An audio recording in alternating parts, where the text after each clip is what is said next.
Yes. Coffee Conversations with Greg J is on. Happy New Year. It's the first Coffee Conversations of the year. You've put out a couple of videos and had a few activities around the Southern California market to continue our quest to promote culture. Coffee Conversations is our platform where we have casual but compelling dialogue, culturally relevant, from a decidedly global perspective. Today's show, we really wanted to amplify our essence as we look across the headlines, as we look across the news and all around us. It seems like we're going backwards in terms of progress. Our civil rights are being assaulted at every turn. It's a very important election season.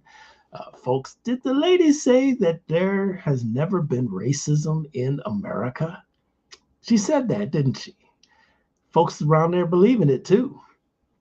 We have so many struggles, homelessness, pandemic, all around the places. America is beginning to appear before our very eyes like we would never have imagined America to be.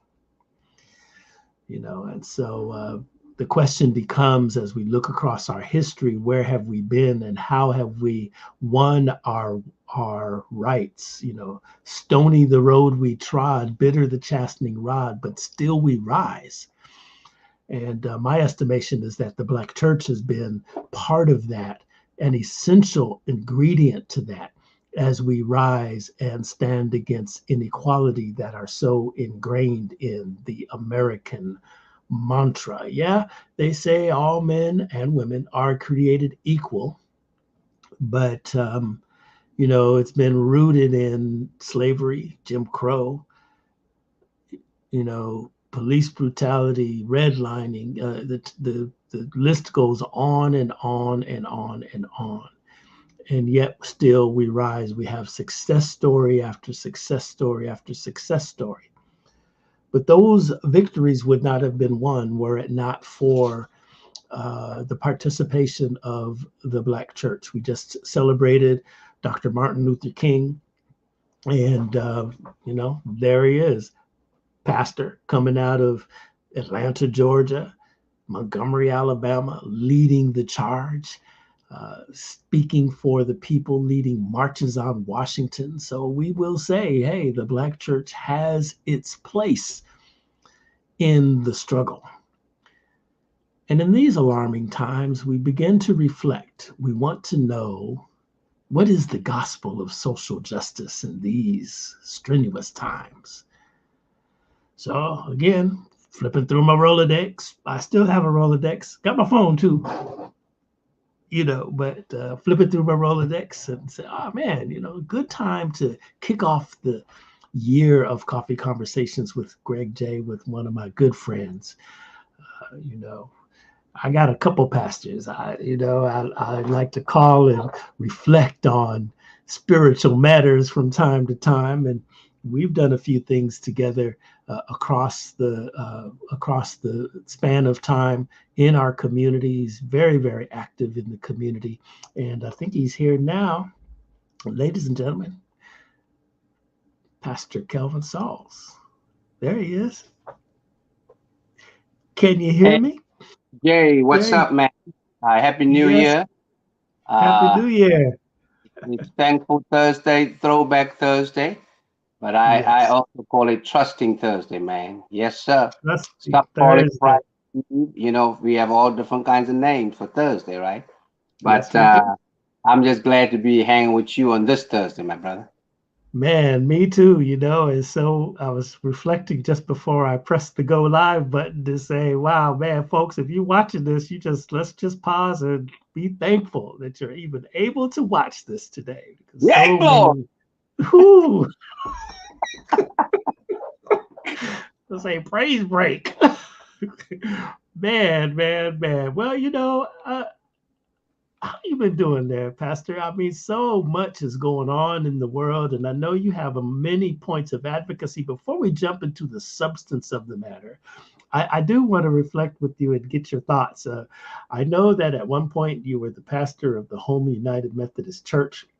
It was the home of the Honorable Reverend James Lawson. They just honored him with what they named a street and all of that. It was a big deal. And I was last summer I was down in Memphis, Tennessee, and I got a chance to visit the Lorraine Motel where they murdered Dr. King. And attached to that structure is the National Civil Rights Museum. And in the narrative of the whole Dr. King story, I was so proud to see Reverend James Lawson was an integral thread in that narrative. I saw him, while he was standing up for the Memphis workers and speaking on saw films of him as a young man back in those days, and I never knew him like that. I've always known him as an elderly statesman, but as someone who has, you know, walked alongside Reverend Lawson. What are your reflections as we have honored him recently? Well, I had the privilege of being present for the celebration of the Lawson Mile, and I walked that mile with the folk. I'm glad I had the stamina to walk the mile. The winter months I incubate. I don't get out for more exercises, but that was a great way to get my steps in, man. And boy, was it both. It was strategic. It was strategic steps, right? And I said Mm-hmm. that because for such a time as this, to be able to celebrate, the Lawson Mile, a shout out to, Council Member Heather Hutt and the President, of the LA Fed, Yvonne Wheeler. These, two phenomenal, leaders in our community, had the vision, and Bridge Street, who produced the event, just did an extraordinary job in pulling it together. So the reason why I think, Reverend, the work of Reverend Lawson is essential. Shout out to UCLA Labor Center for launching a class or some teaching around connecting, Reverend Lawson's work and that of Dolores Huerta in a course or class that the Labor Center is hooking up. So I hope to get to that at some point with some of our young advocates and organizers. But the significance of that is what I pick up on in the article that I wrote, sermon I preached 2 Sundays ago, MLK Sunday, and Cora the Sentinel was gracious enough to publish it in 2 parts. One was published last week. I sent that to you, and the other one was published. It's actually published today in the Sentinel. And the title of that piece is, why America may still go to hell. And that sermon was inspired in Memphis. You see, where Reverend Lawson and Dr. King connected around strategic steps then, just like strategic steps with the Lawson Mile for such a time as this. And basically, the reason why that is significant, and the work of Reverend Lawson is because in Memphis, it was the convergence of really, civil and human rights with economic justice. Update that. It was the convergence of the fight for equality and the fight for equity, right? You see. Now, Reverend King talked about that. Dr. King talked about it in the so-called "I Have a Dream" speech, because you have to remember that Dr. King never named that speech, right? Main named that speech, and consequently they revised that speech and took out of it this convergence, you see, of equality and equity, because in so many ways they have distracted us from the fact that in that speech Dr. King talks about the fact that, you know, we've come to cash a check, and we've been told, right, that there's insufficient funds, right, around that. So in Memphis, these connect, right, and then, you know, Reverend Lawson, Dr. King then says, you know, what good is it that we have access to the counter in the restaurant, right, but we ain't got no money to buy the food. So we ought to really be clear what's going on in Memphis. We need to be clear what's going on around the Lawson Mile, right? It's reminding us that for such a time as this, you know, we have to understand that the enterprise of settler colonization and military occupation, you know, that started, you know, the United States, right? That is still going on, and until, you know, we connect the dots around these, and Dr. King then calls them the triple evils, right? You know, many times we're just going to be going around the same mountain. You see, this same mountain, you know, of racial capitalism, the same mountain, you see, of militarism, the same mountain, you see, of racism, or Isabel Wilkerson casteism, you know, origin that's just out right now. I'm just making connections here around the importance and significance of the strategic steps we took on dedicating the Reverend James Lawson Mile, the strategic steps that he took in Memphis with Dr. Martin Luther King, and how all of that is coming together right now. And we see, you know, the whole undermining of Reconstruction by what's happening, or what has happened in both Idaho and in New Hampshire. So here we are, you know, you know, in 2024, right? And instead of, you know, us, you know, being willing to boldly soar in 2024, the system is still committed to clip our wings by any means necessary. Right? And so the question then becomes, I think, how do we deal, you know, now with this trifecta of the intentional disruption of Reconstruction, right? Sure. Try the rewriting, you know, of history, denialism, you see, by, you know, what's happening in terms of, you know, white supremacy, and most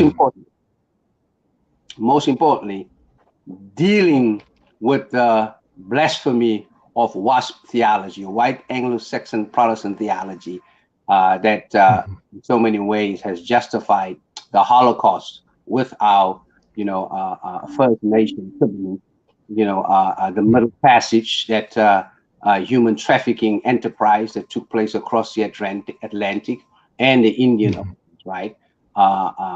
Here we are. You see that, you know, colonized religion, you know, that has facilitated enterprise, unfortunately has infected and affected how we, you know, do what we do in the Black church. And so I think, you know, I joined, you know, Dr. Eddie Glaude, Professor of African American Studies at Princeton University. And sometimes you have to ask, right? You have to ask, you know, is the Black church dead? Yes. Can the gospel be updated and upgraded, right, in a post-pandemic United States or a post-pandemic world?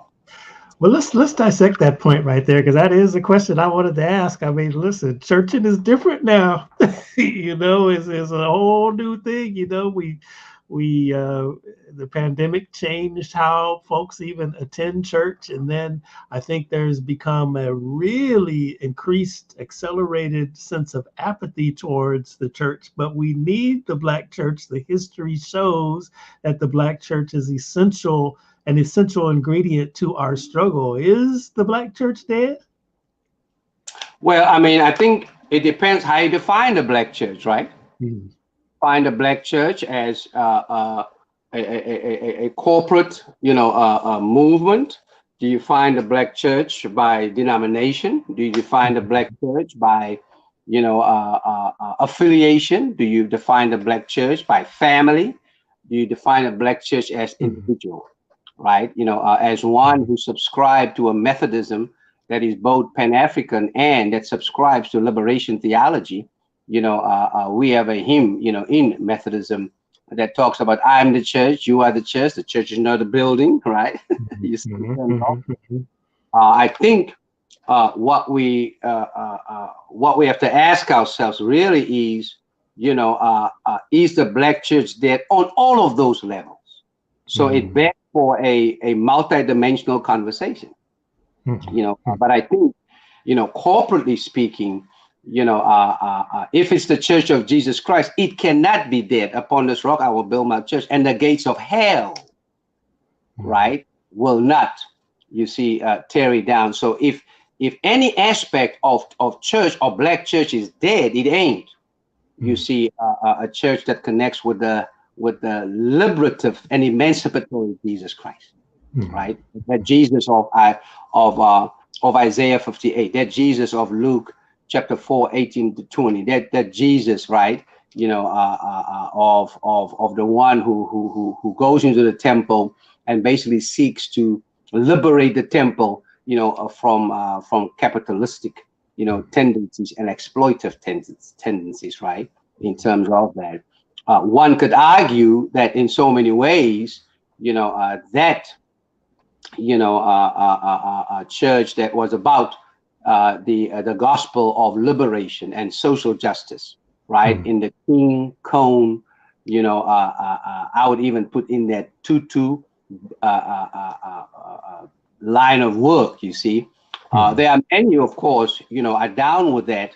But then there's also, another version of the Black church, which in so many ways, has become the opium of the people, right? And so heavily bound that we have no earthly good. And you see what's happening to us is on earth, and it's a lot of bad stuff happening to us. So how do we then examine, whether, the Black church is dead or not? I give you the scripture I use, to examine whether a congregation or a follower of Jesus Christ is dead and therefore have not embraced the power of resurrection, right? And just the Isaiah text that says, "Seek ye first," right, the well-being, the shalom, the peace, right, of the community, city, country, or continent where I have sent you to. Pray to the Lord on its behalf, right? For it in each shalom and welfare you will find yours. Any pastor congregation, if that is not at the heart of your identity and your ability and your activity, right, then you are basically, on the path, right, to death. Because if you look at that scripture, it calls for a sense of intentionality, right?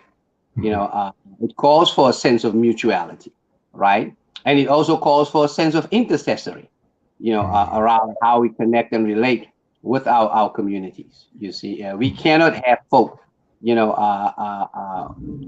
content of being, what I call pew potatoes, and then after they get their fix at church, go and be couch potatoes and get right. You see what I'm saying?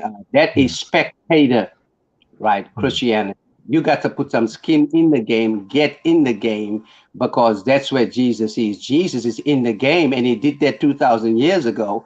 And so let's not get too caught up in just what style we worship Jesus in, what's the latest trend of the song, how many followers I have on social media, right? But how many followers do I introduce to Jesus Christ, right?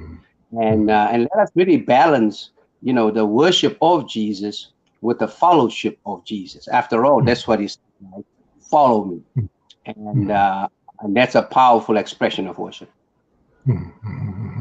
Amen. Yeah. I'm listening to you, and I know we definitely need to get outside the walls of the church, participate, be active. You dropped a few nuggets there. Pew potatoes. I hadn't heard that one in a long time. There, I know that you have been very, very active in, advocating for the homeless in Los Angeles. I mean, all over the country, but in Los Angeles, Long Beach, everywhere where we are here in Southern California, homelessness is, man, it's just overwhelming. What is the latest in your advocacy as you intersect with government to try to, relieve the pressure of homelessness? And what do you see? What is the blessed hope to overcome homelessness? How do we get rid of homelessness in this country? Yeah. Well, I mean, really, just to say, shout out. Last night was the first night of the homeless count in the city and county of Los Angeles, and I was glad to join the team, at Alonzo Park in Lawndale. We were hosted there by Anetta Mack and her team. I was glad to see some of my young brothers, show up. So shout out to Emery and Nathaniel. We had folk there from Sanctuary of Hope, who I work with. The chair of the board came by to check on us. Another board member who's hosting a counter night in Watts at Watts Labor, Shannon Murray. So we were all there with several other community members, basically, saying to our siblings who are homeless and houseless, Sawubona, right? That's Sawubona. I see you. Yes. Okay.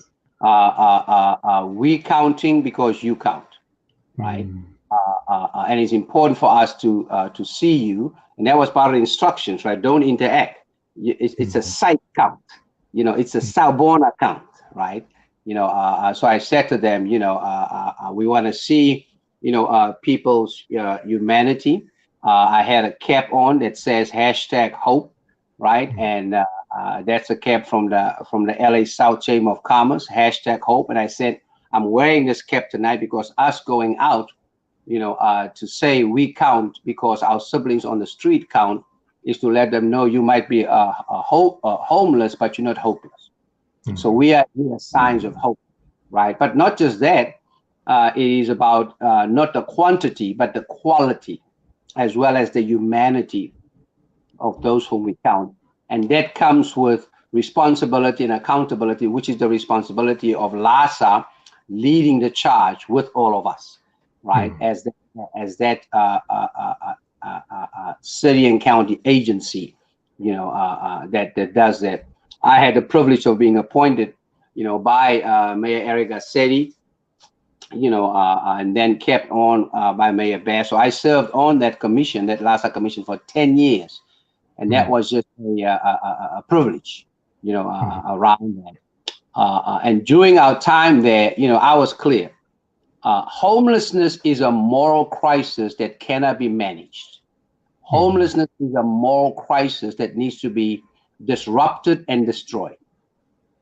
And to do that, we have to get real with the drivers and root causes of homelessness. We are, tiptoeing around the economic impact on it. The rent is too damn high, y'all.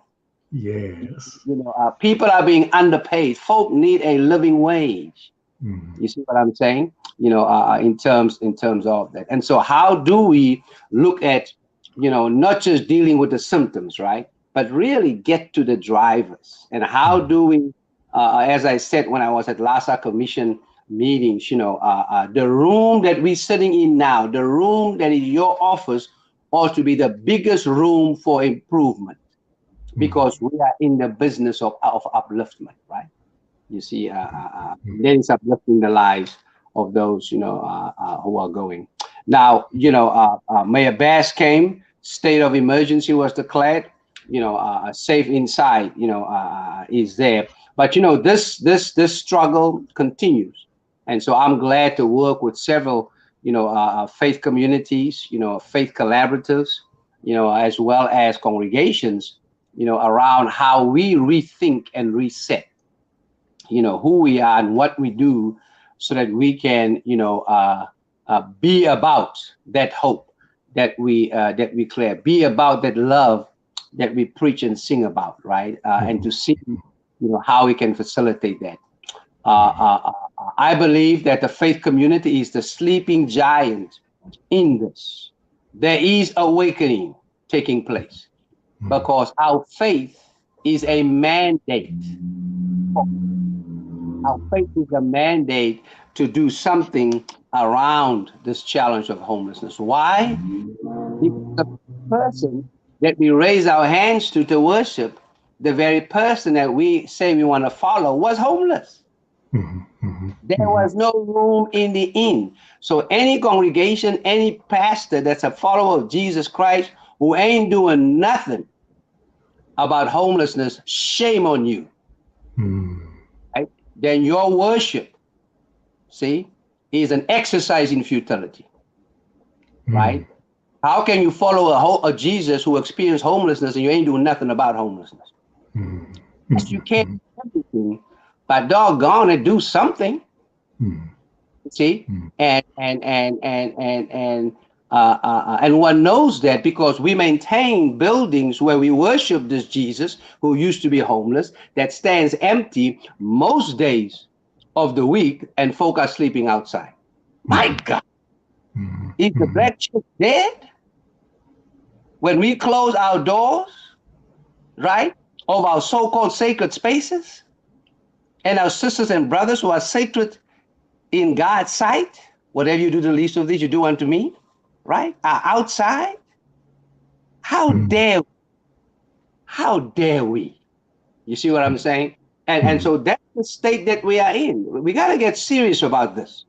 This is a moral crisis, you see, and we cannot play around with it. You see, if you're going to pray for the folk who are homeless, pray with your eyes open, your hands open, your heads open, as well as your hearts open, and be about it, and not just pray about it, sing about it, do Bible study about it. But really, I'm really, that's my passion around this. Yes. We got too many sacred spaces standing empty, right? Compromising the Great Commission. Right, and this Jesus that was homeless, right? You see, around that, and we have folk, you see, who are, sleeping outside our sacred spaces. The fact that there are homeless people sleeping around our sacred spaces, in so many ways, they are saying to us, they are inviting us to say, we are the ones. Because whatever you do to the least of these, you do unto me. So let's do this. Let's rethink, let's reset, let's reposition, and let's repurpose. Because this is a moral crisis we need to end and not manage. Let me ask you this, what would you say to that pastor, the deacon, the trustee, the missionary, whatever, that may be watching this, but they don't know how to interact? Maybe there's some folks, are a little intrepid before they hit these streets to get out there among the unhoused. And, it's a culture shock to some folks and everything. Where do they start? Where do they get training? What do they need to do? What would you say to them? Well, I would say to them, there are various opportunities and ways to do so. Of course, we have to raise awareness, right? The way I did it basically when I was at every one of my congregations, whether it was the one in San Francisco where I was at in 1996 to 1999, or the one in Oakland where I was from 2000 to 2007, or the congregation, that I was here in Los Angeles.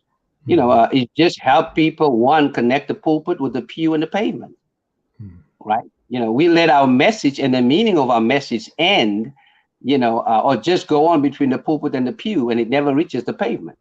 Right? That's why I talk about pew potatoes. You see, in terms of that. So there are several, movements going on, right?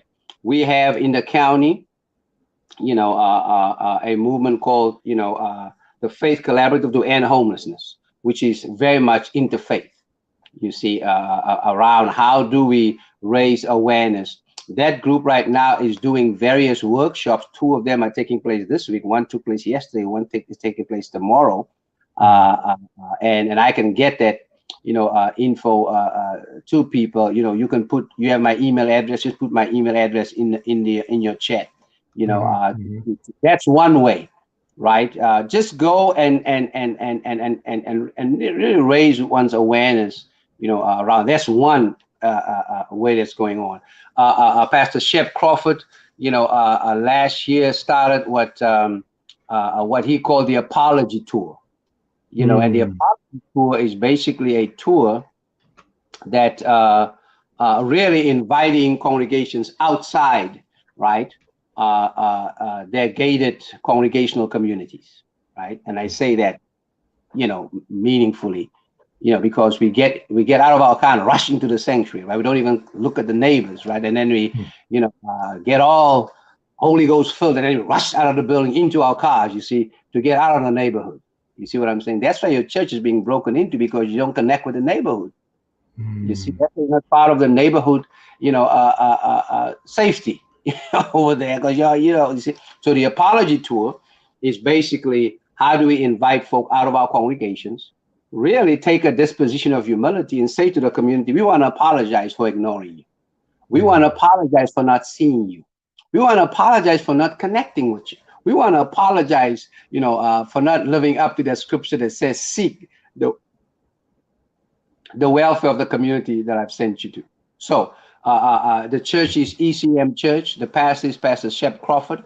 And this year, we're looking at seeing how we're taking that to a whole nother level by way of building the agency, of, pastors and the capacity of congregations to be able to engage, in this particular piece.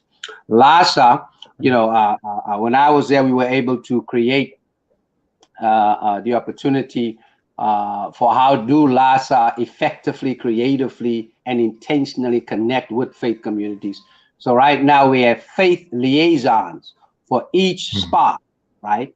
So I would encourage you to check in with LASA around who is the faith,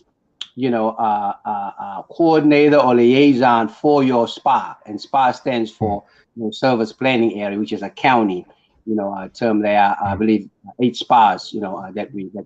So a pastor can have a direct link, right, with the faith, liaison, and begin to hear and listen what LASA, has, available, around that. Let me go back to the Faith Collaborative for ending homelessness. We did a county-wide survey with faith communities.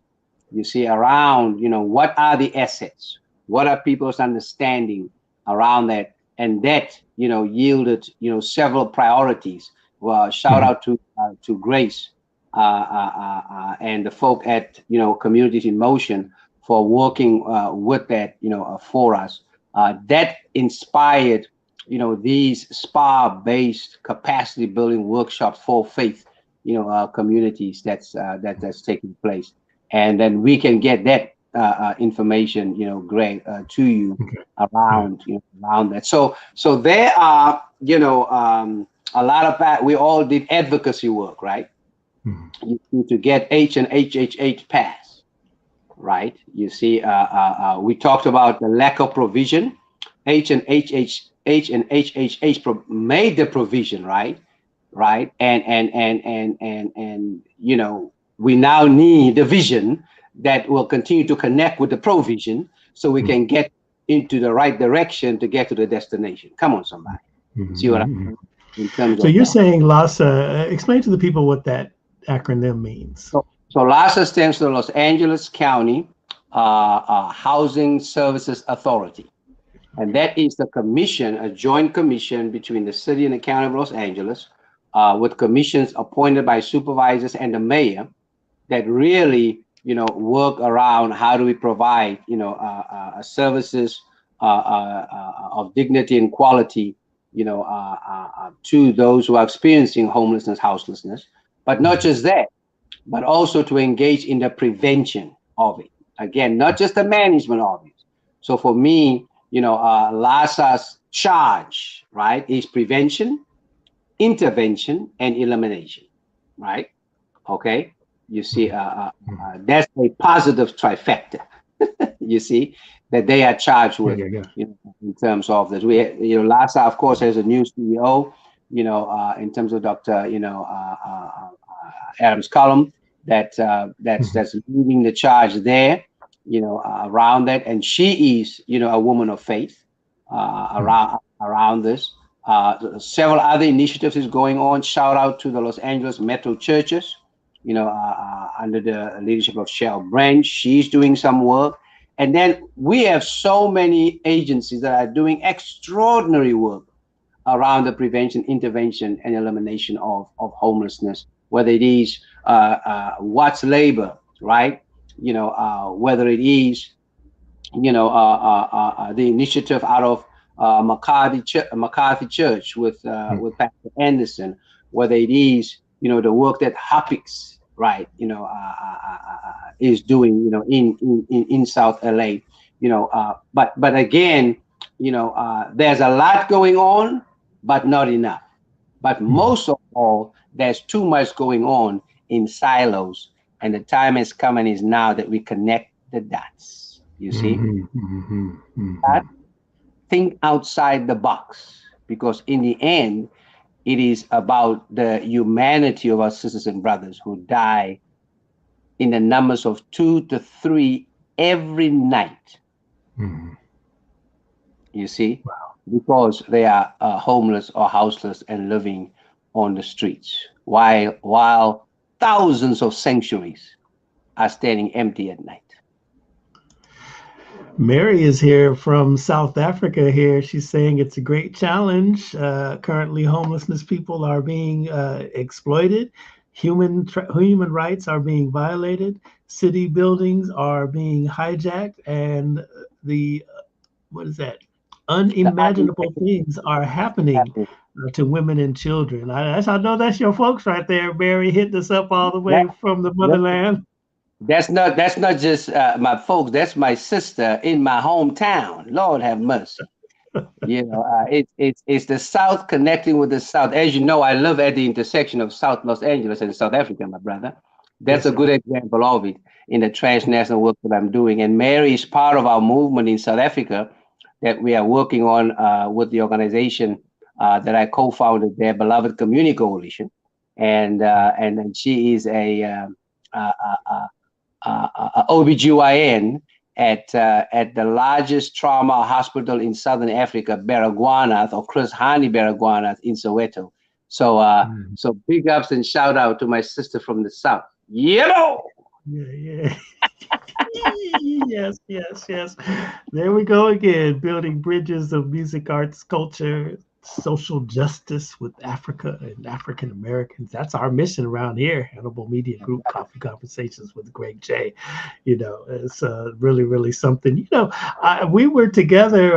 It's so funny. I was so glad to see you at the Immigrant Magazine's event a couple of weeks back at the Afro City Marketplace over there in the Crenshaw District. Hadn't seen you in a while, and I just warm my heart every time I see you and everything. And I want to just kind of touch on the mission of that event, because I know there's a lot of rhetoric in the headlines that talks about immigration and got to protect our borders and all of that. And I think people's tendency is to, when they think about immigration issues, is to just focus on our brothers and sisters that are coming from Latin America.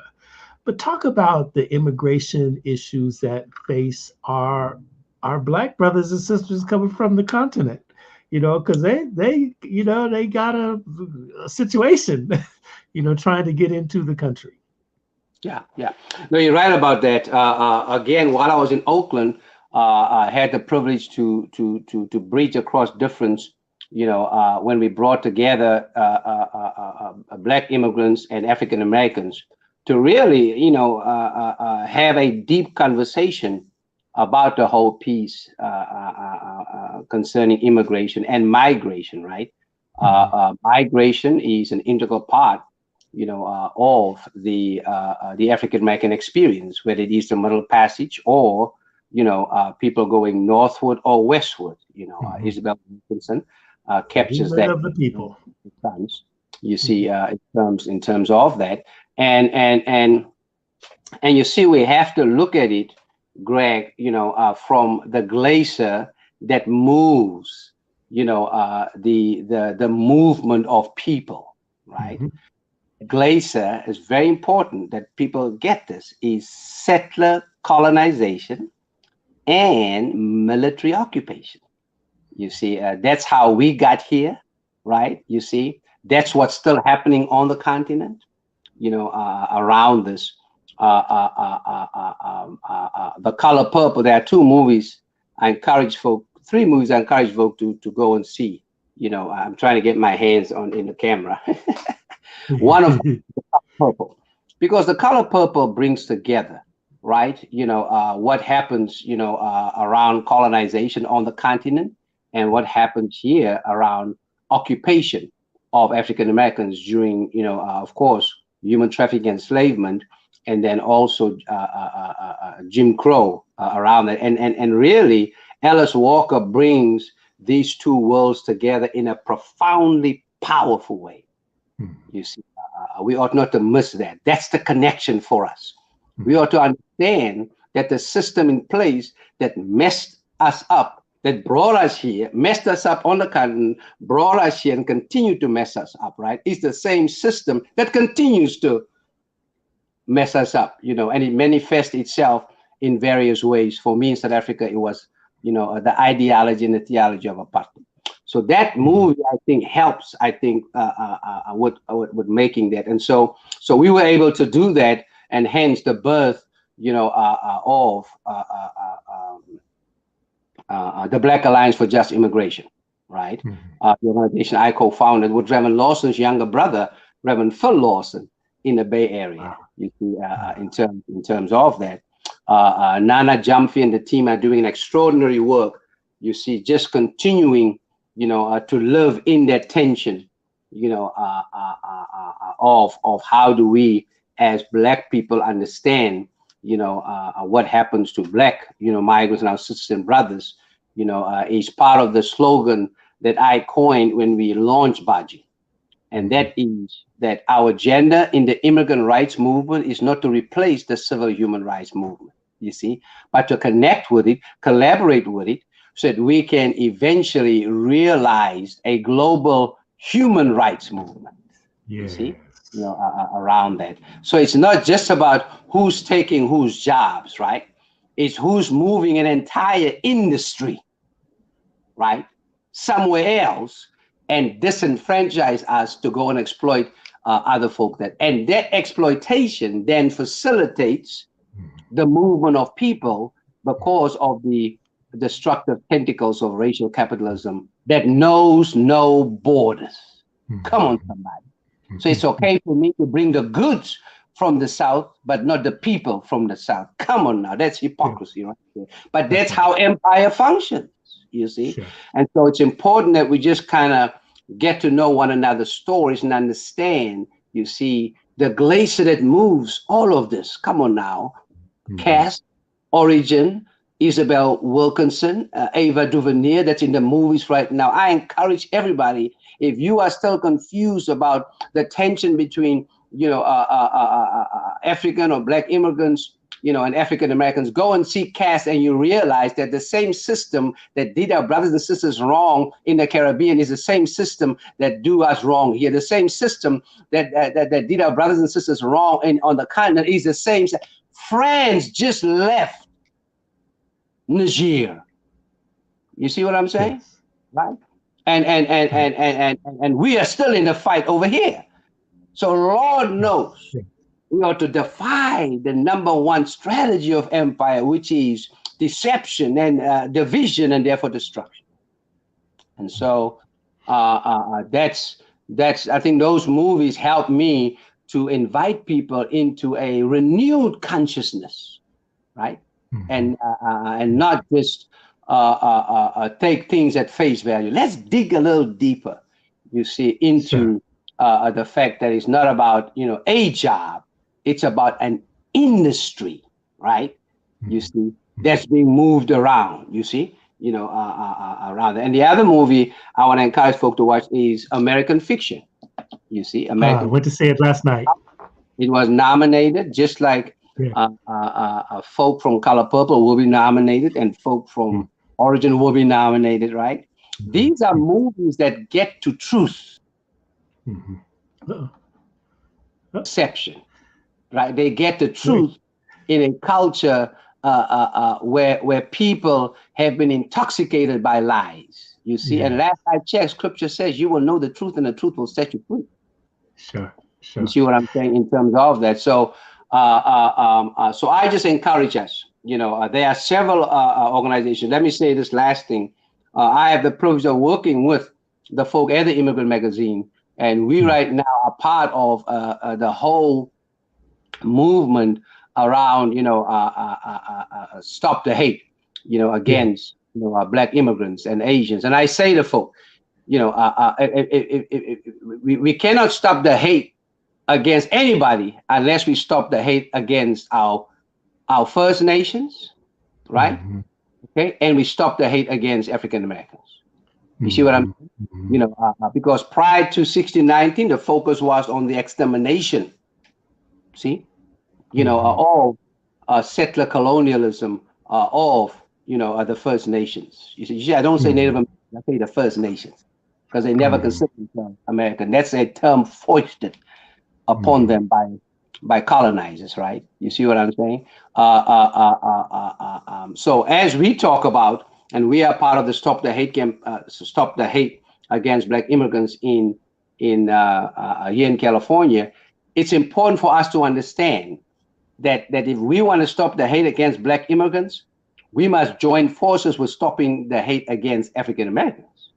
You see, because when the LAPD pulls me over, the LAPD doesn't say I'm pulling over a South African. The LAPD says I'm pulling over a Black male, and that's the code word to send 10 more cars out. You see, yes, sir. With extra bullets. You see, a helicopter over us. You see, around. So we have to understand, as Dr. King said, we are all inextricably connected in a destiny of mutuality. We're in this together. It doesn't matter how you got here. We are in the same boat. And we will determine whether this boat will be a boat of liberation, or will it be a boat that will lead to destruction, the Titanic. You see? And we will determine that. But how we are willing to, one, bridge across difference, right? Engage in bold bonding, build the necessary bridges that we need to build, right? So that we can become the beloved community that the King has envisioned us to be. Yes, sir. Yes, sir. Yes, sir. That's at the central, man, the beloved community. I want to ask a question. I'm listening and reflecting about immigration, the brothers and sisters coming from the continent here. But lately, Pastor Sauls, I've been really looking at, okay, I want to migrate to the continent, because every day on the news, I'm like, you know what? I'm out. Well, will I encounter? What do you think about brothers and sisters who say, I want to, we were saying expatriate, but we're going to call it repatriate. What do you think about the brothers and sisters who want to repatriate to the continent? What's your thoughts? my thoughts on that is this. The empire of settler colonization and military occupation is all over the world. You will never be able to run away from it unless you're going to find a cave, right? But they can detect you now with drones and all that stuff. Drones and what? Hello. What I encourage folks to do, look, South Africa is in a crisis, right? Don't migrate to South Africa and use that as a form of escapism.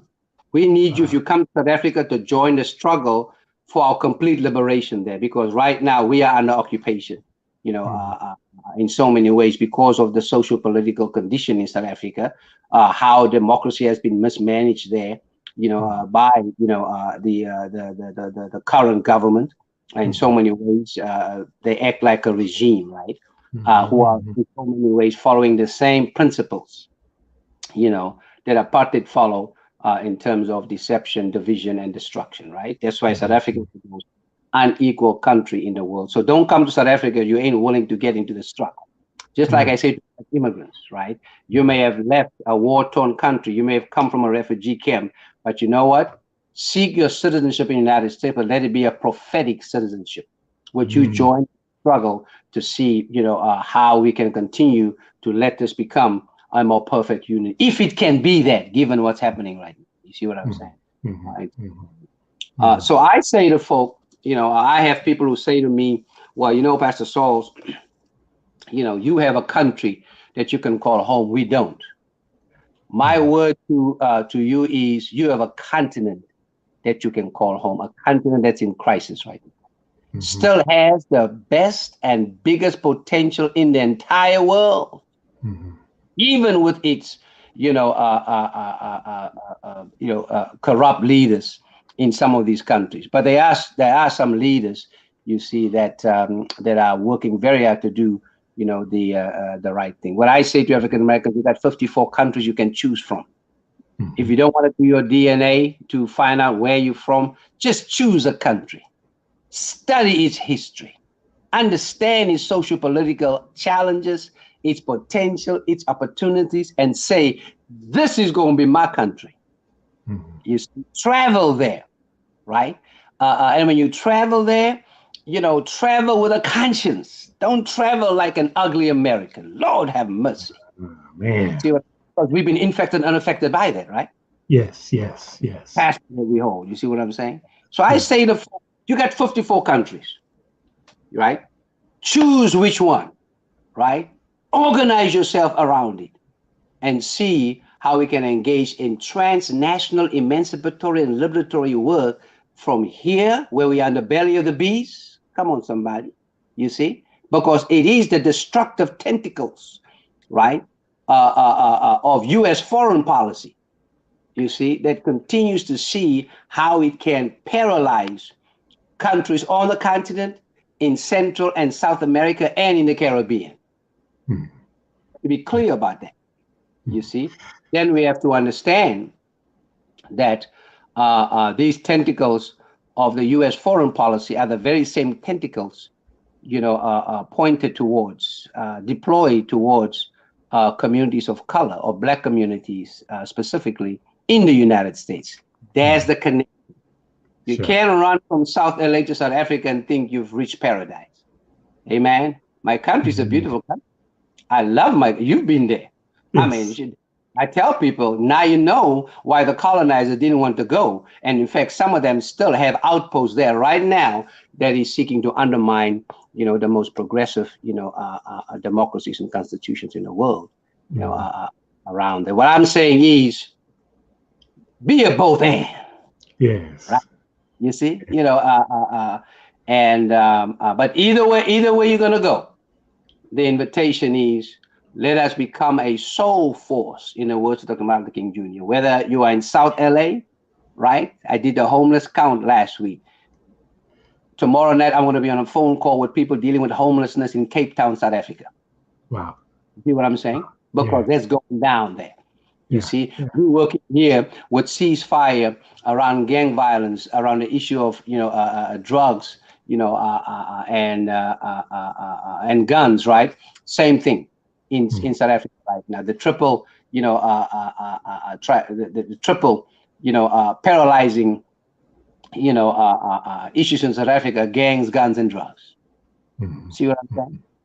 So we gotta work on ceasefire over there as well. You see, You so said something really important there when you were talking about don't go over as the ugly American. And I would like to just amplify that point. Last year I went to Ghana for the second time, and I stayed a month and a half. Got an apartment, and got an apartment. I Ubered all over the place. I just wanted to be, up in there. that's right. Go to the You want grocery to meet store. I people, just want man. to be in the mix. Yeah. So and we went in December, and December Ghana in December is a thing among the diaspora, which I didn't know until I was researching the trip. Black folk from the UK, from Caribbean, from South America, from African nations, they converge on Ghana to celebrate the festive season. There's a festival and a concert and a party every night of the week. It's just incredible. They're celebrating the Christmas season on steroids in Ghana. What Wow. I noticed when I went to I went to the Afrocello. I'm a radio veteran, so I had to go up at the music festival and see what they're doing. So I went to Afrocello, and I did notice the young Americans that were attending the concert. Our dress, the booty shorts, the language, the things that are in our American Black pop culture, they expressed it over there. But what I don't think the young people saw is that they were given the Ghanaians culture shock. They're looking at us and they're like, oh, no, no, no, no, no. This is not what we do here. And I spoke to a couple of friends, and they were, confirming what I was thinking in my mind. Is like, okay, they can't come over here and just like show the booty all over the place. That's not working over here. This year, I'm seeing on social media, they had Afrocello, was now it's called Afrofuture. Now what I'm seeing on social media is Ghanaians and Africans saying, Black Americans, don't bring that debauchery over here. This is not how we roll. This is adverse to our society, how, what it is over here. And I just think that when we begin to consider travel to the continent, that we definitely have to take into consideration respect for societal norms over Yes. there. We're not, they're not looking for gangsterism and stripper culture and all of these things that we're seeing here. What do you see? Do you see this as you are. Yes. I mean, I see it. As you know, I do transformational travel, to Yes. the continent, not just there. I do Cuba and the Caribbean. And part of, all of this really is immersive experiences, to raise awareness, broaden horizons, but most of all to see, how we can breach across difference and become what is that we need to become. I call it how can we transform the breach. Mm-hmm. BREACH, the breach that took place into a breach, you see, Mm-hmm. because there's been a breach, and that breach has been caused, in so many ways, on both sides. Come on now, on both sides, you see, Mm-hmm. Mm-hmm. it's been caused by, settler colonization and military occupation. You see, Mm-hmm. so many ways. On the continent, not unless you Ethiopia, where there was just occupation. Most of the African countries, based on that conference in Berlin, most of their colonization took place. And that colonization was of culture, religion, mentality, psychology, in all kinds of ways, right? So we are all in recovery. We're all going through post-traumatic slave syndrome, post-traumatic apartheid syndrome for me. We all are in recovery, right? So I would say, let's extend grace to one another. And let this grace be one of invitation and not condemnation. Right. So when I prepare a delegation, and I call ours delegations that go over there, Sure. we do prep sessions. We have about Sure. 3 or 4 prep sessions with folk. Folk have to read something. They gotta Yeah. watch. They got to listen to something about the particular community, because we are going to be in somebody else's house. Yes. Right? Okay. I went to the senatorial debate, right? The other day at somebody's house, right? Mm-hmm. And when I arrived there, my question was, do I take off my shoes? Sure. Right? Folk don't want your dirty, shoes, soles on their beautiful carpet. Sure. Yeah. You know what I'm saying? Because I'm coming into your house. So please, folk, let us realize we're going into somebody's national house. Mm-hmm. Mm-hmm. Right? Okay. And that immigration officer has absolute power, just like the immigration officer when I come back to the US. He can ask me anything and interpret it as in any way he wants to. Press a button, alarms will go off, dogs will come out, folk will come out with machine guns and all that stuff, and I'll be whisked away. Yes, sir. That's the same thing, regardless of your American passport. Mm-hmm. Let us be what our mamas taught us. Unfortunately, not too many mamas and daddies teach right now. Come on now. Mm-hmm. You see, okay? So, humility, right, is key as you arrive in these countries. You have to understand people's, dress code, right? I live at intersection of South LA and South Africa. Yes, some of the fashion is the same, but some of it ain't. Right? Now, I should say, you shouldn't walk over there, with half your booty showing. That shouldn't just be for Ghana. It should be for here as well. Yes, sir. You see, in terms of that, not that I'm condemning, the fashion statement that you're trying to make, right? But many, many times, what you wear on the outside, is a reflection of what's going on the inside. You see, in terms of that. So all I'm saying is we prepare people to go. I want to recommend to people a book that Ben McBride introduced me to. Ben McBride is the CEO of Empower Initiative. Here in California, we work together around the bridging across differences, the bonding, the becoming, you see, and fighting otherization. Right? He introduced me to a book called The Four Pivots by Sean Ginwright. In that, Sean talks about, as we live our lives and as we see what we see, right? We can either look at it as, we can see through a lens, or we can see through a mirror, right? The mirror is, am I trying to, is what I'm seeing a reflection of me, right? Because that could create some turbulence. Or what lens am I bringing with what I see and how I interpret what I see? You see, so I say to folk, if you get somewhere, and you are uncomfortable, don't force your discomfort on the people there. Ask yourself, why am I uncomfortable? Okay? Because then you move from mirror to lens, or from lens to mirror. You see what I'm saying? Around that. So preparation for me, is key in bringing folk. And I would do the same if I bring folk, from South Africa to the United States. You got to prepare people, because settler colonization has done a work on all of us. We all got to be decolonized. All of us, you see, because they shared the script, right? They've texted each other. They've Facebooked each other, right? They send a Willie Lynch letter all over the world. Come on, somebody. Yeah. You see? But let us know this is how you subdue these folk, mess them up, mess them over, confuse them. And here we are all still in recovery. So let's be graceful to one another. Let's be humble towards one another. Let's be open towards one another. Let's seek to learn from one another. And what you don't understand, ask a question about it. I tell people there's no dumb question for me. I'd rather let you ask a dumb question than do a dumb thing. Yeah. You see? Yeah, So, it's very, it's really, really important. And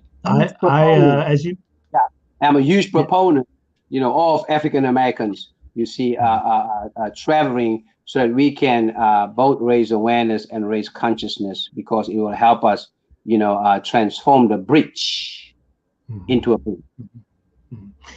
Yeah. I organize groups too. We're going to Ghana. We'll go to South Africa, and those information sessions are most definitely important. They're essential. You know what I'm saying? I mean, essential in all in all caps. I know you have a delegation going pretty soon. You want to kind of tell us, share with us the how we can link up with your delegation, and then scones and drones. I see you. I want to get to your question. We're running out of time, but I do want to get to your question. But yeah. Well, how do we get up on your delegation there, Pastor Sauls? Well, the delegation that we do, we will be we're doing Southern Africa, the end of April, beginning of May. We'll be in South Africa. We'll be in Zimbabwe, and we'll be in Botswana. Our delegation is by invitation only. Greg has the flyer. So my word to you was, you send that to the people that you would like to travel with, right? Okay. And we invite people to do so. We try and keep our delegations not more than 20 people, because we want for it to be intimate, because it's very, very immersive, around that. And so it is community engagements. We go and we experience the culture. We see the beauty of the land. We'll be going onto some safaris, but really it's about how we invite people to join us in making memories, right? But also to see how we can invite them into making a difference, because there are humanitarian projects connected to it. And I would just say, Greg, I wish I had the flyer to put up, because we have an information session tomorrow at 12:30 and one on Saturday evening at 6 p.m. But Greg, I would just say, folk can hit you up, and you can just forward that to me, and then I can be in touch with them around. But yeah. This is, by invitation only, and limited spaces available. That's what's up. I love it. I love it. I love it. All right. Let me get with scones and drones before we get out of here. We'll circle all the way back to our conversation about homelessness. And I'm glad that scones and drones asked this question, because I was going to ask you, now that I'm, I was in LA, Inglewood, and now, I'm immigrated to the log mate. So funny. And homelessness is, man, I mean, the mayor, Rex Richardson, also has a state of emergency. He follows very closely with Karen Bass in LA. And Scones and Drones is asking fellow Long Beachian here, what is the best first step for moving the needle on confronting homelessness in the LBC? And is it jobs? Is it mental health and illness? Looking at family infrastructure? What is it? How do we start in Long Beach? Give us some counsel in that way. Thanks for that, Scones and Drones. In fact, I like that name, Scones and Drones. I'm gonna have to go find me some scones now. I think first of all, it's three things. It starts with analyze, and then after that, it starts with organize, and then mobilize. Why do I say analyze first?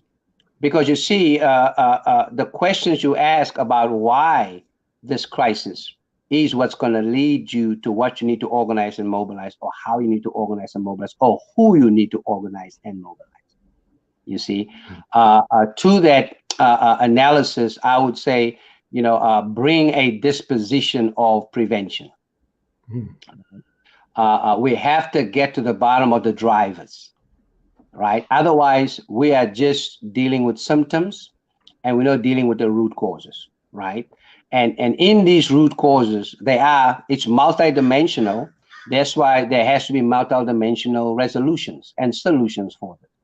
It has to do with the fact that people are not just unemployed, but they are underemployed, right? It has to do with the fact that the rent is too damn high, and we allow the rent, to be controlled by the market. Talking about that it's an invisible hand. There ain't no invisible hand in the market. Okay. When my rent is increased, guess what? There's somebody that signs where that letter's coming from about the increase. There ain't no invisible hand. I know exactly whose hand that is. You see? So let's be clear about who the hand is. Thirdly, I am a huge proponent of asset-based solutions or intervention. So prevention, intervention, as I said earlier on, and then, elimination. Everybody can do something. We have assets, to that. Yes, there are mental challenges, but not everybody, who becomes homeless or houseless has a mental challenge. But the longer they stay on the street, they will have a mental challenge. You see, around that. You see, we have too many elderly people becoming homeless or houseless now. Why? Because the rent is too damn high. Based on their social security and the ever increasing rent, they cannot, pay the rent. There are a lot of children, a lot of transition age youth that are homeless. It's a multi generational crisis, right? Babies on the street, right? I got a call the other day about a brother with 3 children that we're trying to find, a place to, be with his children with dignity and keep them together, right? We don't want to do what Trump is doing. We don't want to do what human trafficking / slavery has done, which is to separate, families. No, we want to make sure we do whatever we can to keep them together. So I would say, ask, the right question to analyze the situation, and then, organize for intervention with the faith community, with businesses, with government. We cannot leave government out of it, but they can do it by themselves. And you all know, in so many ways, whether it's in South Africa or the United States, right? Government in many, many ways lack creativity and innovation. We sometimes got to bring that to them, right? In terms of that, and then, mobilize for elimination, and that has to be systemic. It has to be, preventative, and most of all, it has to be, from an emancipatory perspective. You see, because it is systemic. Let me give you a biblical example around that. I'll give you the example of the Good Samaritan. The 2 best sermons I've heard preached on that text is from the Reverend Dr. Martin King Jr. And the Reverend Dr. J. Alfred Smith from Oaktown, Allen Temple Baptist Church, you see, where essentially they both saying, right, we have to make a choice. Are we always going to pick up the victims on the Jericho Road, or are we going to begin to ask the hard questions about why is this road so dangerous? Can we engage in some re-envisioning of the infrastructure of this road? Can we get some lights on this road? Can we work for some security on this road? Why we always got to come, right, and pick up the victim? You see, now the Good Samaritan, did what he had to do. Oh, no, it was the Samaritan, right? We said it became good, because as a Samaritan, he was nobody and nothing. He was in a whole different caste, right? You see, right? But he was the one who basically, as Dr. King said, asked the right question. Because all of us, including people of faith, will ask, what will happen to me if I stop to help this houseless person or this homeless person, right? Dr. King says we have to, ask the first right question, which is, what will happen to this person if I don't stop, to help them, to ask a question, just to see them, Sawubona. You see what I'm saying? Just to inquire, just to humanize them. What will happen to them as they find themselves in a state, a system, a process, a pathway of dehumanization, you see, around that. And I think that's what helps me, stay on the battlefield, around it, is to ask the hard questions. No matter who is in office, whether that person look like me, talk like me, we have to ask the hard questions, because we ought to be, prophetic in the work that we are doing. So homelessness, houselessness is a multifaceted, multidimensional challenge and crisis. There's no one fix. The fix has to be multidimensional, and multi sector. There's no one person. There's no one church. There's no one organization. There's no one department. You see, that's why we got to bring in DCFNS. We got to bring in mental health. You see, we got to bring in law enforcement, both the PD and the SD. You see, around us, so we all can come together, surround our brothers and sisters with humane solutions around this moral crisis that must not be managed, you see, but must be disrupted and destroyed. We all must come together. You see, Greg, you and I met at the intersection of this crisis when Africa We did. Facts. was murdered by Angeles Police Department in Skid Row. Yep. That's how we connected. That's how we connected. Facts. We covenant that we will humanize this brother. We covenant that we will surround his family with support. We covenant that we will give him a funeral that is fit of a king. Yes, sir. And we did that. We did it. See, right? That's how we connected. We did that. You see, you took a risk by calling me. I took a risk by taking your call, right? Yeah. You see, African American, Black immigrant coming together, and look at where we are right now. That's the vision. That's the goal. It's possible, and I believe we'll get there. Despite what's happening in this consequential year of 2024. All right, there you go, Pastor Kelvin Sauls. Look, progressive, prophetic, Pan-Africanist. Love it. Thank you so much for joining us. Coffee Conversations with Greg J. Man, our time is over here, but we're going to keep it all there. Pastor, thank you so much for joining us today and sharing your heart. It's important information. I can see that we're touching the people, and man, just thank you as you go about your day. May God protect you and direct your path, and keep on doing what you do. Trusting Thursday, baby. Thanks, Trusting man. Thursday. Yes, Much sir. love. Yes, sir. Much love. Much love. Yeah, Coffee Conversations is available. What are we on? Several Facebook pages, including the homepage, which is Coffee Conversations with Greg J. You can hit us up on Beach City Radio, beachcityradio.com. We're on LinkedIn. We're on Instagram, y'all. Also, we're also on YouTube.